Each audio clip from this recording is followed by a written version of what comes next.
Hello friends, स्वागत आहे तुमचं आपल्या नवीन व्हिडिओमध्ये। या व्हिडिओमध्ये आपण 9 नोव्हेंबरला झालेल्या राज्यसेवा पूर्व परीक्षा या पेपरच्या एक्सपेक्टेड कट ऑफ बद्दल एक जनरल डिस्कशन करूया। ते डिस्कशन करण्यापूर्वी तुम्हाला सांगण्यासाठी काही पॉझिटिव्ह गोष्टी आहेत, तर त्या आपण या लेक्चरमध्ये बघूया आणि सर्वात शेवटी आपण कट ऑफ त्यावरून किती येऊ शकतो हे बघूयात। तर चला तर व्हिडिओला सुरुवात करूया। तर बघा, राज्यसेवा परीक्षेला निम्मे उमेदवार गैरहजर, ही कालची न्यूज आहे। मुंबई, पुणे आणि नागपूर या ठिकाणी जे विद्यार्थी होते, म्हणजे एका वर्गामध्ये 24 विद्यार्थी असतात, तर 24 विद्यार्थ्यापैकी 10, 15 किंवा 5 अशा करून विद्यार्थी गैरहजर होते। काही विद्यार्थी हे जीएसच्या पेपरला गेले, पण काही विद्यार्थी जीएसचा पेपर अवघड गेल्यानंतर दुसऱ्या पेपरला गेले नाही आणि काही उमेदवार पेपर देण्यासाठीच गेले नव्हते, अशी न्यूज आलेली आहे। मी स्वतः ज्या केंद्रावर होतो त्या केंद्रावर 24 पैकी 14 उमेदवार प्रेझेंट होते आणि 10 उमेदवार अब्सेंट होते। तर त्यामुळे ही एक गोष्ट कट ऑफ डिसाईड करण्यासाठी मॅटर करू शकते, कारण की सुरुवातीलाच आपण बघितलं की या पेपरलाच 1,75,000 एवढे कमी फॉर्म आलेले आहेत आणि त्यापैकी बी खूप सारी मुलं या पेपरला गैरहजर होते।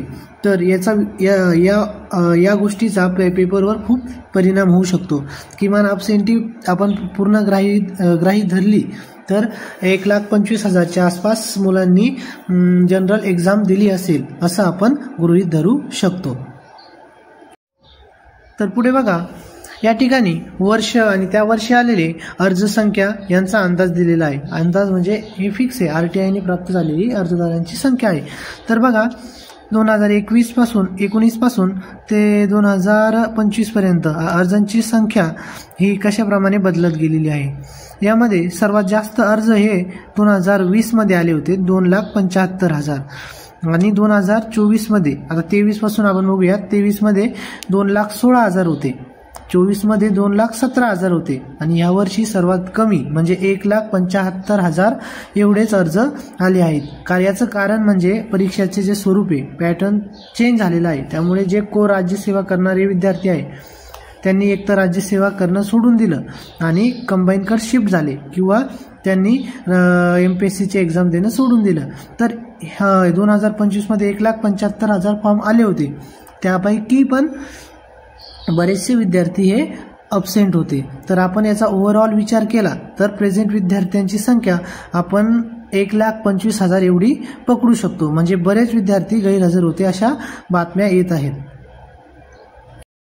तर ओव्हरऑल पेपरचा जर ॲनालायसिस केलं तर असं दिसून येतं की हा पेपर हा टफ होता, म्हणजे हार्ड होता। Overall difficulty moderate to difficult, म्हणजे इझी क्वेश्चन पण होते, परंतु इझी क्वेश्चन म्हणजे आपल्याला जर फिक्स उत्तर माहिती असे फक्त 30 ते 35 क्वेश्चन होते। त्यानंतरचे जे होते 75-25% डाऊट असलेले आणि उरलेले नंतर 50-50 डाऊट असलेले, आणि त्याच्यानंतरचे जे होते ते आपल्याला काही त्याबद्दल आयडिया नव्हती। अशा प्रकारे पेपर हा मॉडरेट टू डिफिकल्ट होता। त्याच्यामध्ये आपल्याला स्ट्रॉंग कन्सेप्च्युअल अंडरस्टँडिंग पाहिजे होते, म्हणजे जसं आपण मॅप रिडिंग पाहिजे होतं आपल्याला। मॅप रिडिंग जरी असतं तरी आपल्याला आसामच्या पलीकडून अरुणाचल प्रदेश आहे आणि त्या ठिकाणी किबितो आहे, हे तरी जनरल आयडिया आली असती। अशा प्रकारे बरेचसे कन्सेप्च्युअल अंडरस्टँडिंगवर तापमान वाढल्यानंतर हवेचा दाब कमी होतो, अशा प्रकारे कन्सेप्च्युअल पण क्वेश्चन होते आणि सोबत आपल्याला स्टॅटिस्टिकल म्हणजे असे फॅक्च्युअल पण क्वेश्चन होते, एकदम ॲक्युरेट माहिती असणारे, जसे राजस्थानची जी त्यांनी साक्षरता दर सांगितला होता, तो एकदम आपल्याला त्यासाठी फॅक्च्युअल प्लस कन्सेप्च्युअल अशा दोन्हींची गरज होती। टाइम मॅनेजमेंट क्रुशियल, म्हणजे टाइम काहींना नसेल पुरला, कारण की काही क्वेश्चन लेंथी होते, परंतु एवढं टायमाचं काही बंधन आलेलं नसेल, परंतु तरी पण अशा पेपरचा विचार केला असता मानसिकता थोडी खराब होते व टाइम मॅनेज होत नाही। टाइम मॅनेज कसं होता याच्यासाठी क्रुशियल होता, म्हणजे डिफिकल्टी बघता पेपरची। तर ओव्हरऑल पेपर हा मॉडरेट टू डिफिकल्ट होता। आता याच्यानंतर आपण आपल्या एक चॅनलवर पोल घेऊयात, त्यानंतर मुलांचे मार्क आपण एकत्र करूया। तुम्ही देखील कमेंट सेक्शनमध्ये तुमचे मार्क्स किती येते मला सांगा, त्यावरून आपण एक अंदाज लावू की तुमचं होऊ शकतं किंवा नाही, आणि याबद्दल आपण एक जनरल कट ऑफचं एक व्हिडिओ नंतर तयार करूयात। पण यानुसार कट ऑफ हा 100 ते 110 या दरम्यान राहील असं सांगूयात।